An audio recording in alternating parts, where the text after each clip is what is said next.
Bapak, Ibu, saudara-saudaraku sekalian,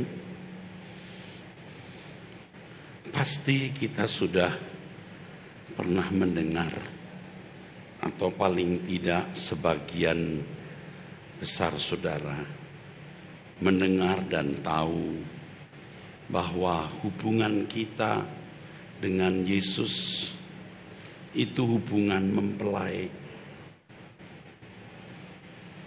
Seperti yang ada dalam 2 Korintus 11. Dari ayat yang kedua, firman Tuhan mengatakan, sebab aku cemburu kepada kamu dengan cemburu ilahi, karena aku telah mempertunangkan kamu kepada satu laki-laki untuk membawa kamu sebagai perawan suci kepada Kristus. Tetapi aku takut kalau pikiran kamu disesatkan dari kesetiaan kamu yang sejati kepada Kristus, sama seperti Hawa diperdayakan oleh ular itu dengan kelicikannya. Bapak, Ibu, saudaraku sekalian, yang harus benar-benar kita pahami, kita mengerti, dan kita terima bahwa kekristenan bukan saja mengantar kita masuk surga, tetapi kekristenan mengantar kita untuk dimuliakan bersama-sama dengan Tuhan Yesus. Roma pasal 8 ayat 17.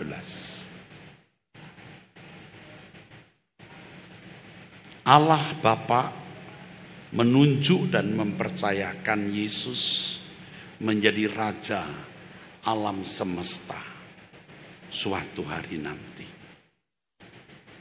Seperti yang dinubuatkan dalam Alkitab dari Taruk Isai, dari keturunan Isai, dari keturunan Yehuda akan lahir seorang raja yang akan memerintah di kekekalan.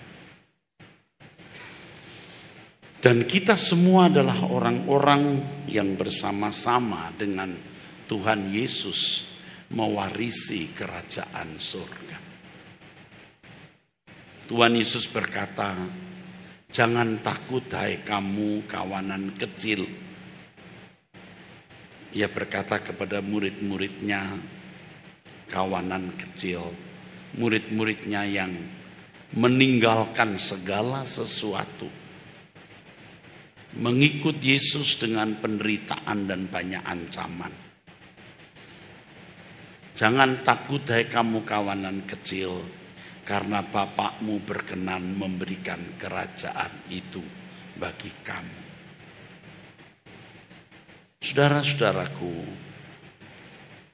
kita adalah orang-orang yang mendapatkan hak istimewa untuk dimuliakan bersama-sama dengan Tuhan Yesus, mewarisi kerajaan surga. Tadi saya singgung Roma 8:17, Roma pasal 8 ayat 17.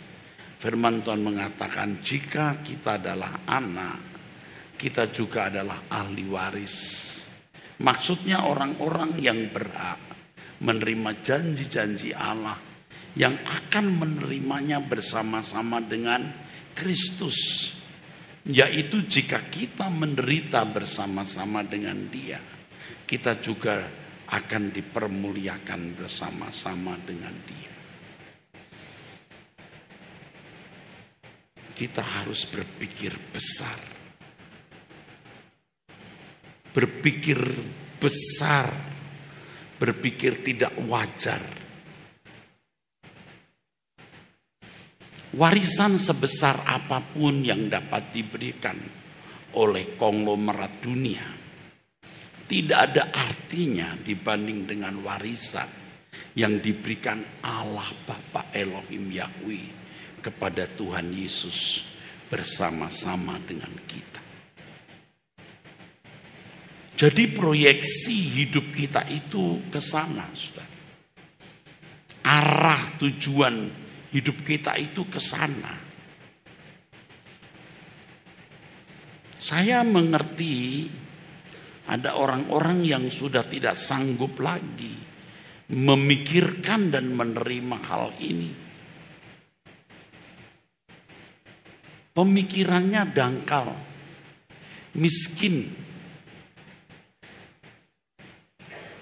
Walaupun saudara secara finansial miskin di bumi ini, secara pendidikan rendah, secara penampilan performance tidak menarik di mata manusia. Tapi saudara diproyeksikan Tuhan, diproyeksikan Allah Bapa mewarisi kerajaan surga. Saya sendiri saudara memaksa diri saya untuk memikirkan, merenungkan, menghayati, menerima, dan menikmati sebelum saya masuk kerajaan itu. Dan dampaknya luar biasa, saudara. Kita harus berpikir besar. Berpikir seorang priayi surgawi. Bangsawan surga. Ini memang tidak wajar, saudara. Saya tahu tidak wajar. Tetapi inilah yang Alkitab maksudkan. Bahwa kita akan bersanding dengan Tuhan Yesus.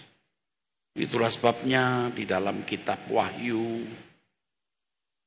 kita menemukan hal mengenai pesta perjamuan anak domba. Pesta perjamuan kawin anak domba. Ini bukan perjamuan kawin seperti perjamuan kawin secara harfiah. Tapi perjumpaan antara Tuhan Yesus dengan kita. Karena Allah Bapa tidak kelihatan. Roh adanya. Meliputi jagat raya. Nanti kita akan bertemu muka dengan Tuhan Yesus. Dia menjadi raja kita. Kita akan mengabdi melayani Allah Bapa. Bersama-sama dengan Tuhan Yesus. Mengelola, memerintah dunia yang akan datang. Ini bukan mimpi, bukan fantasi. Ya tergantung saudara percaya atau tidak. Ini sebenarnya yang ditunggu-tunggu oleh Abraham. Kalau kita membaca di dalam Ibrani pasal 11. Ada satu ayat yang membingungkan saudara. Dulu ada pendeta datang ke Petamburan, saya masih tinggal di Petamburan. Datang ke rumah saya untuk menanyakan hal ini. Ibrani 11 ayat 38. Dunia ini tidak layak bagi mereka. Mereka ini tokoh-tokoh iman perjanjian lama, termasuk Abraham yang meninggalkan Ur Kasdim demi untuk menemukan negeri yang dijanjikan Allah.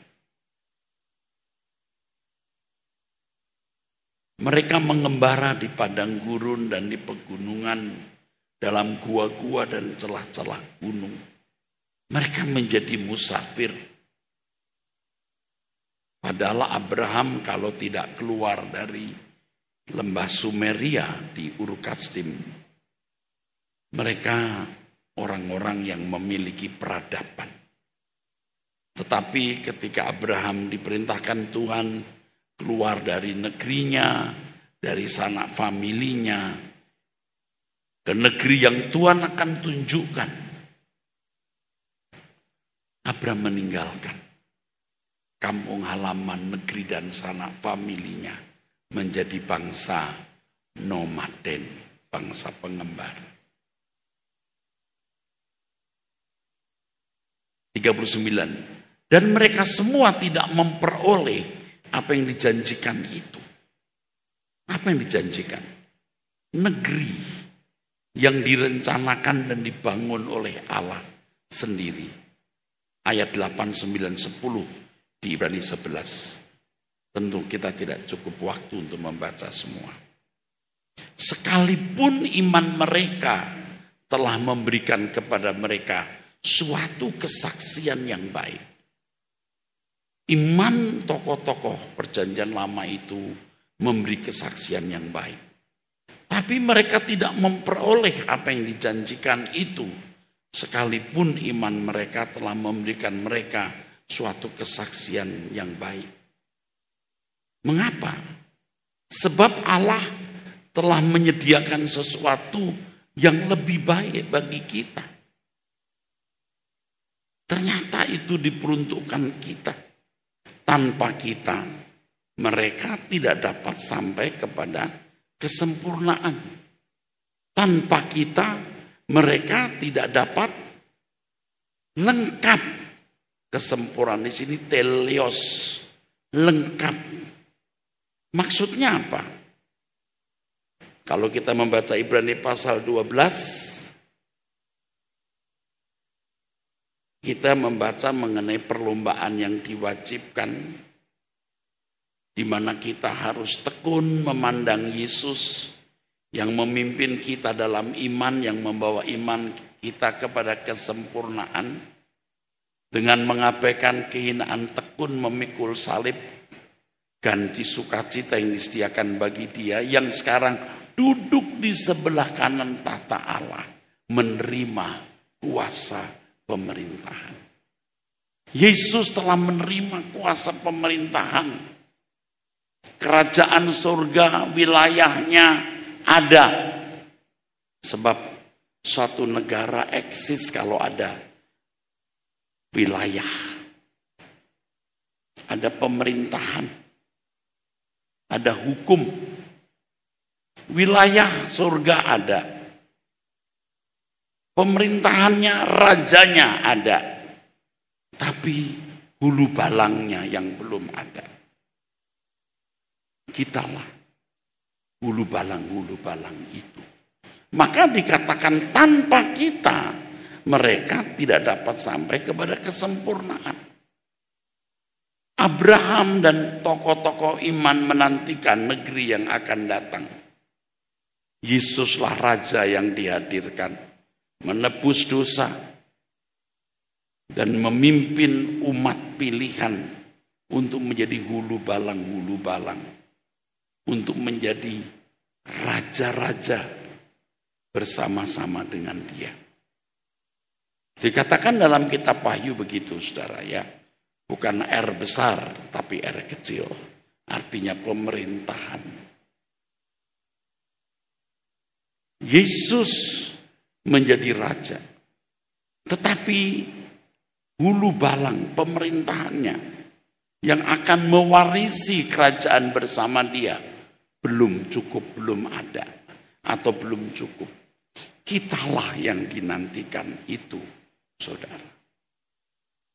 Jadi proyeksi kita itu bukan hanya masuk surga, tetapi memerintah bersama-sama dengan Tuhan Yesus. Nah, banyak orang Kristen tidak sanggup, saudara, menerima hal ini. Tidak mampu. Tetapi bagaimanapun saya harus menyampaikannya kepada saudara. Saya percaya pasti ada orang-orang yang disisakan Tuhan untuk bisa menerima kebenaran ini. Tentu sebanyak-banyaknya. Karena apa yang saya sampaikan ini juga dilihat oleh ribuan orang.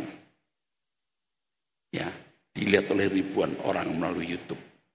Pasti ada orang-orang yang disisakan bisa menangkap hal ini. Lalu siapakah orang-orang ini? Tadi kita membaca 2 Korintus pasal 11. Mereka yang disebut sebagai perawan suci. Tentu pengertian perawan di sini bukan perawan secara harfiah wanita yang belum menikah, bukan begitu. Perawan di sini menunjukkan seseorang yang tidak membagi hati kepada siapapun. Aku cemburu kepada kamu dengan cemburu ilahi.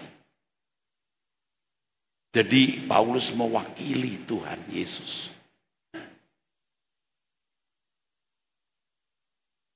Karena aku telah mempertunangkan kamu kepada satu laki-laki untuk membawa kamu sebagai perawan suci kepada Kristus. Bapak, Ibu, saudaraku sekalian, bejana hati kita itu makin tua harus makin dikosongkan. Sehingga pikiran kita tertuju kepada Tuhan saja. Ya, saya jelaskan.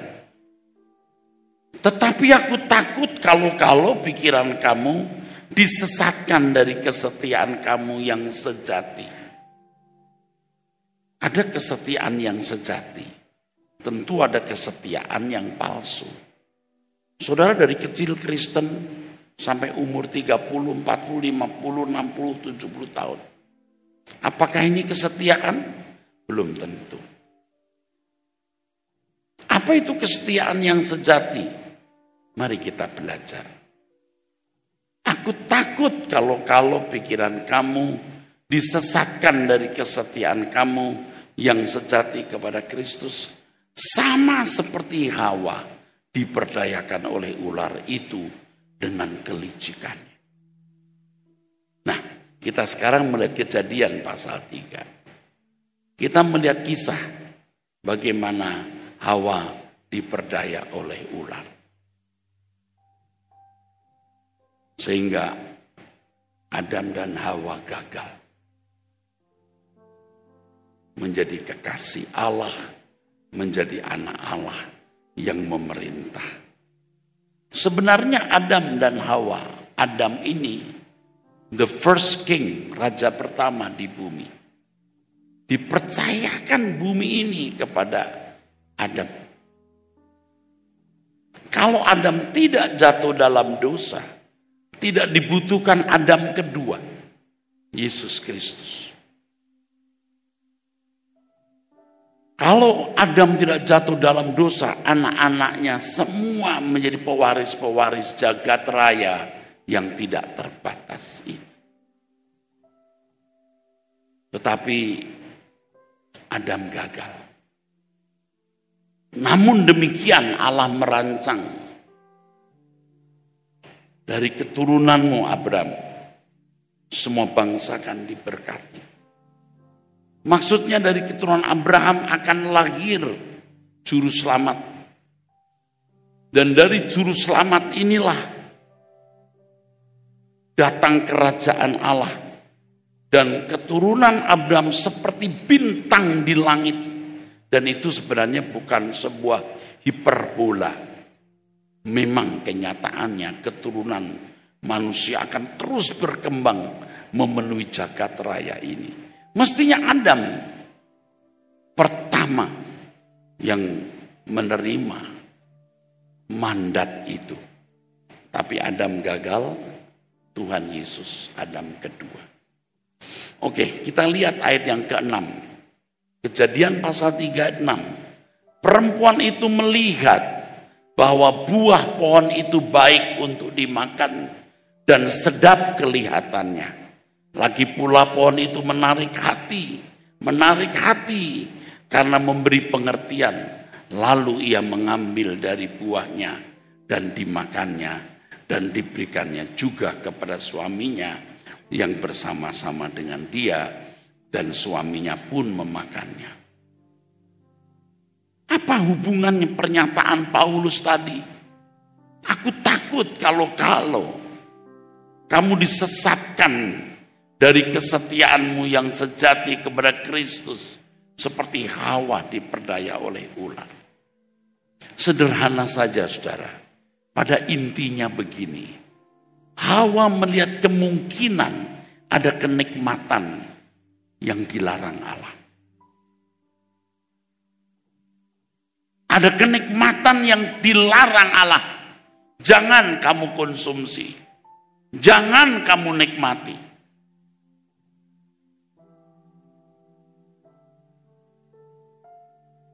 Tapi ternyata Adam gagal, saudara. Ingatkah saudara dengan Lukas pasal 4? Ketika Yesus dibawa ke tempat yang tinggi dan ditunjukkan kepadanya kekayaan dunia ini.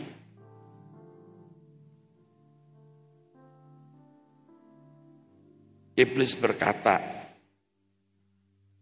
segala kuasa itu serta kemuliaannya akan kuberikan kepadamu, sebab semuanya itu telah diserahkan kepadaku. Dan aku memberikannya kepada siapa saja yang kukehendaki. Jadi jikalau engkau menyembah aku, seluruhnya itu akan menjadi milikmu. Ada kenikmatan. Menyembah iblis itu tidak selalu berarti menyembah secara harfiah, ada patungnya atau ada setannya. Itu barangkali penyembahan secara primitif. Iblis mensubkan dirinya, diwakili rumah, mobil, perhiasan, kedudukan, kekayaan. Kalau kamu menikmati ini, berarti kamu menyembah iblis.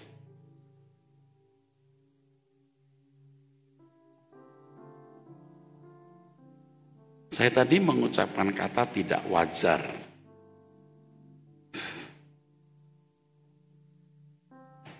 Saudara akan tanya, Pak Kristen macam apa ini yang Pak Eras tawarkan? Harga orisinil Alkitab. Harga orisinil Injil.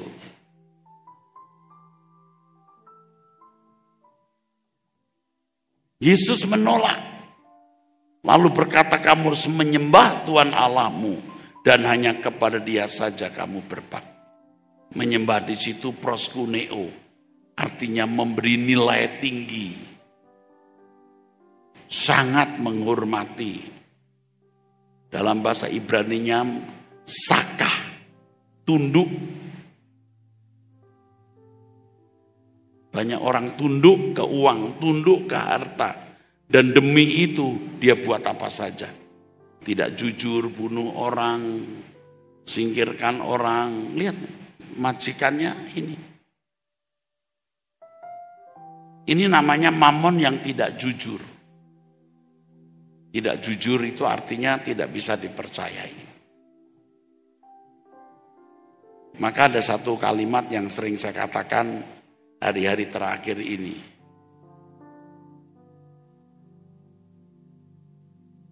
Kamu bisa memiliki tapi jangan mencintai. Kamu bisa menikmati tapi jangan memberhalakan. Nah, batasnya antara menikmati tingkat memberhalakan dan menikmati tidak memberhalakan. Nah, ini memang pribadi sifatnya. Tetapi Roh Kudus akan pasti pimpin kita. Kalau sampai seseorang menikmati dunia sampai pada tingkat memberhalakan, seakan-akan itulah yang menentukan kebahagiaannya, dia menyembah iblis. Dan orang-orang seperti ini tidak akan mendapat kesempatan, saudara, untuk dimuliakan bersama-sama dengan Yesus. Saya bicara untuk konteks orang Kristen.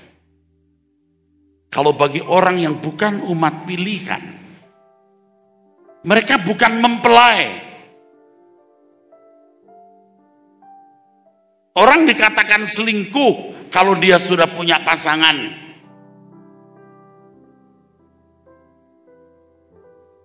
Kalau bagi kita umat pilihan itu perselingkuhan. Bagi bukan umat pilihan, seperti bangsa Israel di perjanjian lama, fokus mereka kepada benda, harta. Tuhan pun berkati, tidak apa-apa. Karena bukan mempelai, kita mempelai. Amin. Amin. Bisa diteruskan? Kalau bisa saya teruskan, kalau nggak sanggup saya berhenti.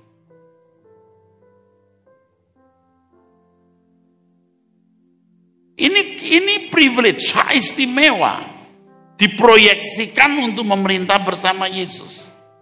Orang mungkin begini, tunggu, kalau saya memilih ini, tunggu.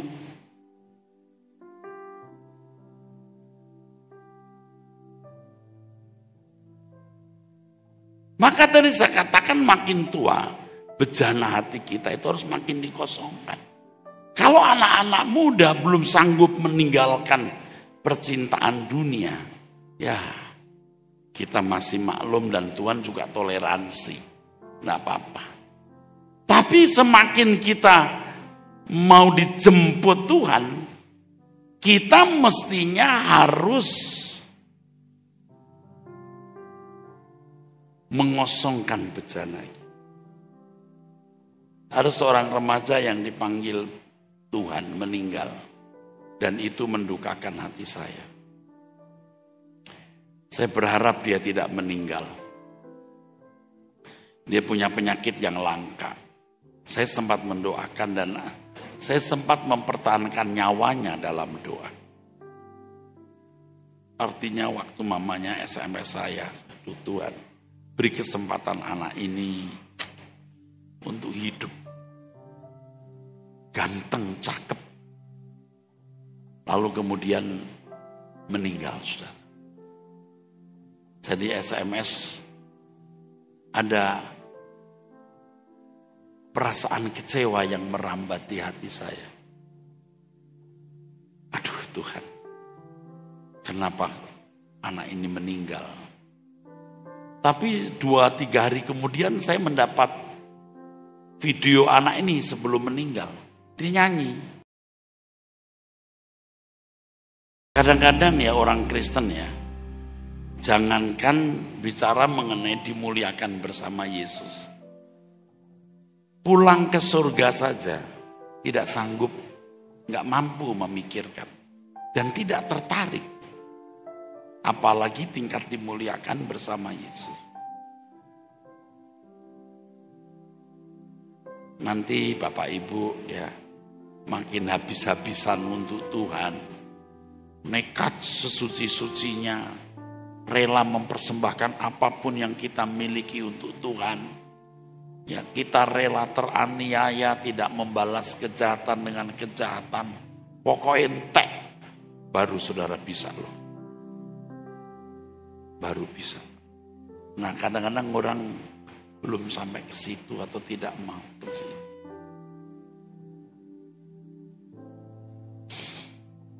Nah, kembali anak tadi. Saya lihat, saya dikirimi videonya. Dia lagi nyanyi. Waduh, saudara. Rupanya Tuhan sudah persiapkan dia pulang. Saya kira di antara Bapak Ibu di sini ada yang belum siap pulang. Terlambat. Terlambat bertumbuh. Tapi kita masih punya kesempatan. Katakan amin. Saya pun juga hampir terlambat, Pak. Hampir terlambat.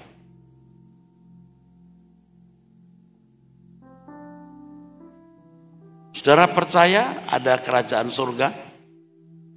Saudara percaya yang dikatakan Alkitab, kita akan memerintah bersama Yesus?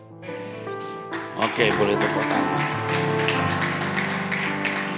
Memang kita tidak persoalkan kedudukan itu, kita bukan gila hormat. Tetapi kalau sampai terpisah dari Tuhan, aduh, mengerikan. Nah, masalahnya saudara, kita ini sudah diracuni oleh dunia. Selera jiwa kita sudah rusak.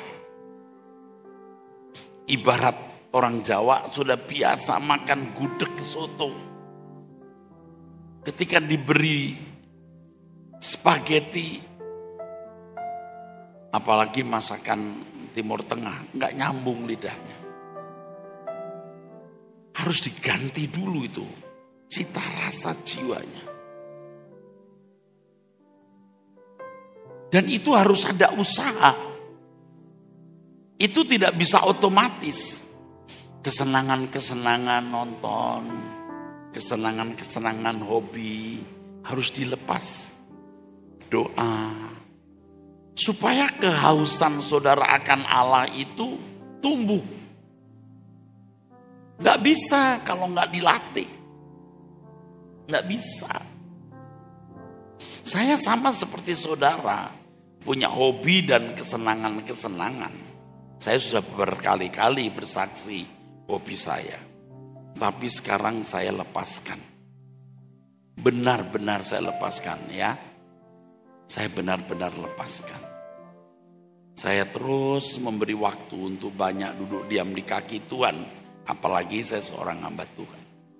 Saya harus punya api, fire. Kalau saya tidak punya api, bicara mengenai menantikan warisan kerajaan surga, saya sendiri tidak tertarik. Bagaimana saya bisa menularkan api ini kepada saudara? Bukan sekedar pengetahuan, tapi juga perasaan yang saya bagikan. Walaupun saya sering merasa seperti nabrak tembok. Karena banyak saudara sudah terlanjur mencintai dunia. Cita rasa saudara rusak. Tentu tidak semua ada di antara saudara yang sekarang mulai mencari Tuhan siang dan malam. Ya, saudara baru bisa berkata seperti rusa merindukan sungai yang berair. Begitu.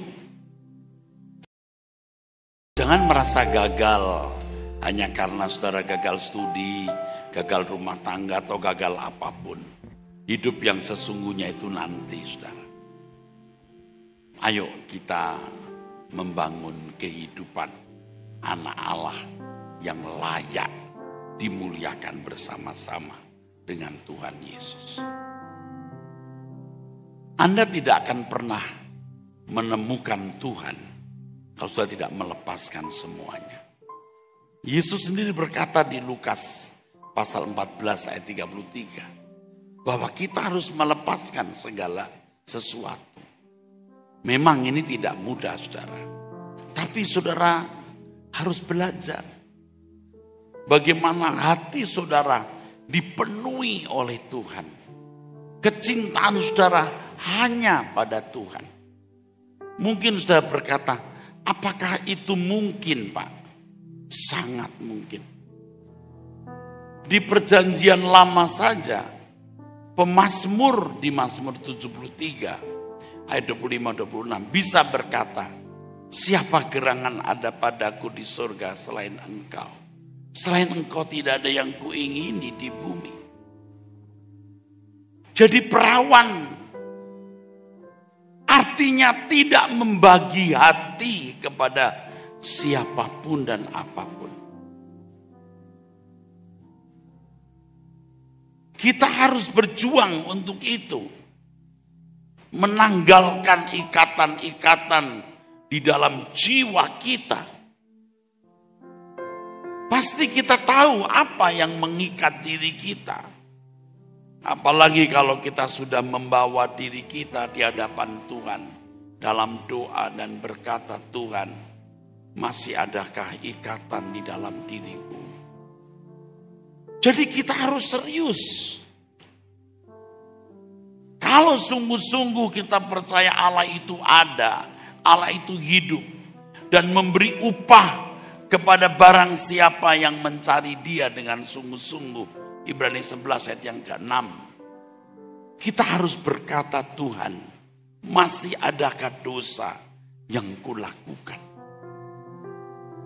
Sekecil apapun, sehalus apapun kesalahan itu, beritahu aku Tuhan, supaya aku bisa mengakuinya dan bertobat. 2. Tuhan, masihkah ada sesuatu yang mengikat hatiku, yang menimbulkan kecemburuan-Mu? Tadi sudah saya katakan perselingkuhan ada kalau seseorang sudah punya pasangan. Pasangan kita Kristus. Tidak semua orang menjadi umat pilihan. Tidak semua orang jadi umat pilihan, menjadi mempelai bagi Kristus. Kalau kita menjadi mempelai bagi Kristus, kita tidak boleh membagi hati kita kepada sesuatu atau seseorang yang melampaui ikatan kita dengan Tuhan. Pertanyakan Tuhan, apakah ada sesuatu yang mengikat hatiku yang membuat engkau cemburu? Cemburu ilahi. Ini cemburunya Tuhan, saudaraku. Sekali lagi, ntar saya ulang lagi lah.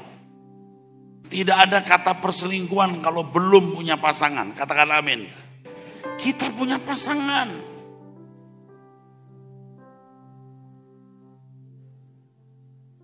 Jadi kalau sampai saudara tertarik pada dunia ini, saudara selingkuh.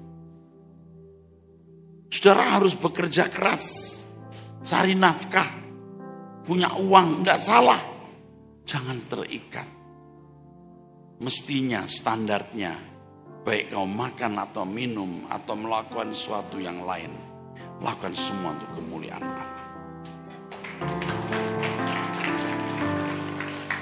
Hidup kita tidak lebih 100 tahun. 100 tahun Anda dipenuhi dengan kekayaan sebanyak apapun, tidak pernah sakit, terhormat, tidak ada artinya dibanding kekekalan. Amin. Gak ada artinya. Saudara meninggal dunia, binasa, celaka. Kita diproyeksikan bukan hanya masuk surga, tapi masuk rumah Bapa, dimuliakan bersama dengan Tuhan Yesus. Maka tuntutannya untuk kita juga tinggi.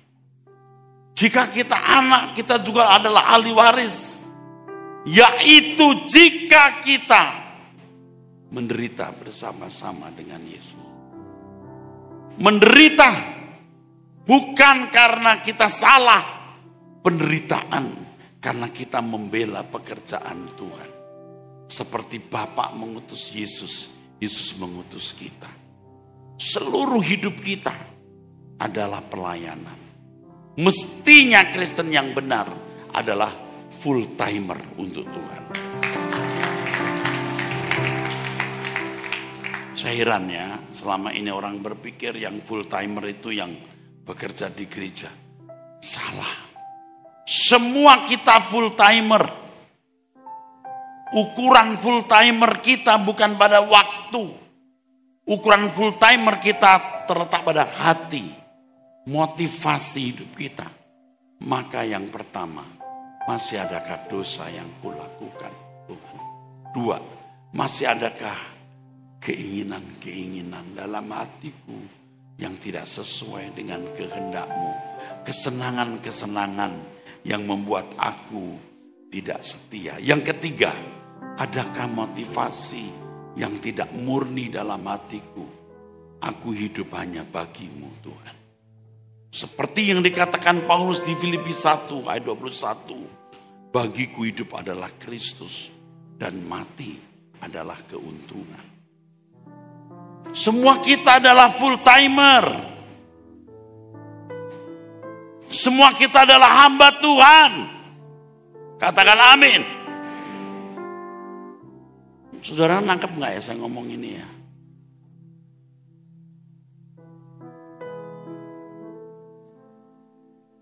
Kalau saya mengingat khotbah-khotbah saya dulu, bagus-bagus juga sih kata orang. Tapi tidak bottomless. Tahu bottomless? Tidak ada dasarnya, habis-habisan. Dulu masih bottom line. Sekarang bottomless. Maka saya sendiri harus memanage hidup saya. Menghayati kebenaran ini. Supaya saya bisa membagikannya. Saya belum sempurna. Tapi saya berjuang setiap hari. Untuk bisa mencapai kehidupan standar bangsawan surga. Bukan standar orang yang hanya masuk surga. Standar bangsawan yang akan memerintah bersama-sama Yesus. Coba kalau saya khotbah begini, didengar orang-orang yang tidak mengerti. Mungkin di antara saudara juga berpikir, berlebihan ini. Enggak Pak, Alkitab, saya kalau cukup waktu saya jelaskan lebih lengkap. Alkitab berkata begitu. Dan saudara tahu kalau saudara mengikuti firman ini, Anda tidak akan jadi orang miskin. Anda tidak mungkin ditinggalkan Tuhan. Karena saudara bangsawan surgawi. Tuhan pasti memberkati saudara. Amin saudara. Jadi Bapak Ibu saudara sekalian. Inilah revolusi imannya saudara. Kalau orang di luar sana yang sudah skeptis terhadap gereja, Tuhan, pernah kecewa terhadap gereja atau pendeta, udah susah diajak ngomong saudara. Makanya gereja ini harus betul-betul gereja yang tidak cari duit. Gereja yang sungguh-sungguh melayani jemaat. Duit akan dicukupkan Tuhan. Amin. Tuhan akan cukupkan. Ya, ke depan biaya gereja ini besar. Tapi jangan takut. Kalau kita benar-benar mempersiapkan perwira-perwira tinggi kerajaan surga, maka Tuhan akan membiayai. Seperti kalau negara mendidik tentara. Negara mendidik tentara. Maka negara membiayai pendidikan militer itu. Atau tentara. Atau prajurit. Kalau ini pendidikan untuk perwira, Tuhan akan membiayai. Saudara adalah perwira-perwira tinggi kerajaan Allah. Bapak-bapak ibu masih punya kesempatan. Di sisa umur Bapak Ibu sekalian. Masih punya kesempatan Pak.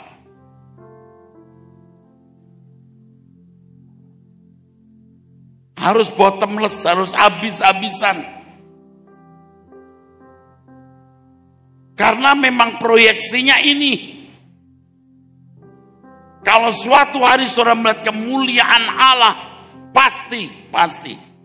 Kalau suatu hari saudara melihat kemuliaan Allah, dan anak-anak Allah yang setia, tentu Petrus, Paulus ya, orang-orang yang akan duduk di sekitar Tuhan Yesus.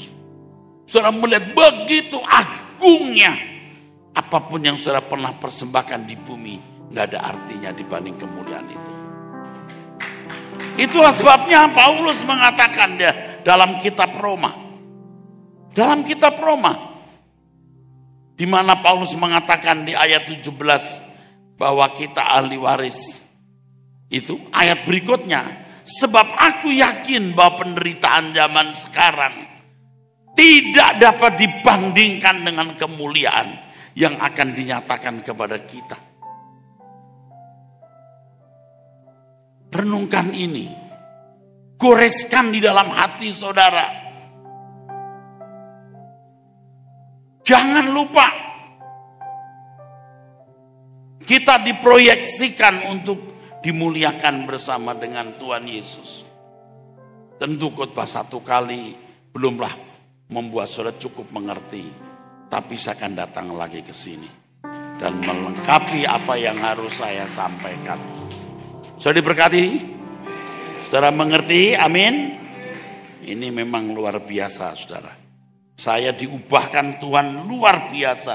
Maka dari perubahan saya, khotbah saya pun juga berubah. Bapak Ibu, saudaraku sekalian, Di waktu mendatang pasti saya akan punya kesempatan banyak hadir di sini. Saya rindu Surabaya juga dilawat Tuhan dengan kebenaran. Bukan hanya kebaktian, praise and worship, khotbah, tidak jelas. Tapi saudara di sini belajar. GSKI, Rehoboth Surabaya, sekolah Alkitab. Ini sekolah Alkitab. Ini sekolah pelayan Tuhan. Sekolah perwira tinggi kerajaan surga. Bukan untuk mereka yang hanya mau menjadi penggembira, ikut-ikutan. Tapi saudara adalah orang-orang yang akan berdiri di gugus depan peperangan. Dipersiapkan jadi perwira-perwira tinggi.